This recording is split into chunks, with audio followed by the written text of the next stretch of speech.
এখানে আপনারা দুটো কাপ সিরাপ দেখতে পাচ্ছেন, একটা হচ্ছে এসকোরিল এলএস আর একটা হচ্ছে রেসপিরা এলএস। এই দুটোই কাপ সিরাপ আমরা কি ওয়েট কাপ হলে ব্যবহার করে থাকি। এবং এই যে এসকোরিল এলএস সিরাপটা আছে, যেটা গ্ল্যানমার্ক কোম্পানি বানায়, এটা যদি আমরা কম্পোজিশন দেখি তাহলে দেখতে পাবো যে প্রতি 5 ml লেভোসিউরোটামল আছে কি 1 mg, অ্যামব্রক্সল আছে 30 mg এবং গুয়াফিনসেন আছে কত 50 mg।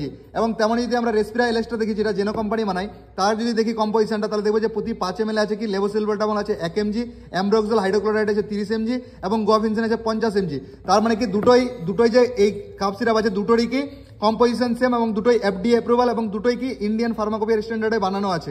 ঠিক আছে, তাহলে তফাৎটা হলো যে যদি এসকোরিল এলিসের এই মুহূর্তে আমরা এমআরপি দেখি তাহলে হচ্ছে কি 141 টাকা আছে 100 ml এর দাম, এবং রেসপিরা এলএস যেটা আছে সেটা যদি দাম দেখি আমরা, সেটা হচ্ছে 100 ml এর দাম আছে 64 টাকা। মানে কি অর্ধেকের থেকে এই এসকোরিল এলএসের অর্ধেকের থেকে কম। তো যারা জেনেরিক মেডিসিন খাবেন না বা আর্থিক দিক থেকে দুর্বল আছেন, তারা কি এসকোরিল এলএসের পরিবর্তে আপনারা কি রেসপিরা এলএস ব্যবহার করতে পারেন, যেটা হাফ দামে পেয়ে যাবেন। ঠিক আছে, আর এমন ভিডিও পেতে চাইলে অবশ্যই চ্যানেলটাকে ফলো করে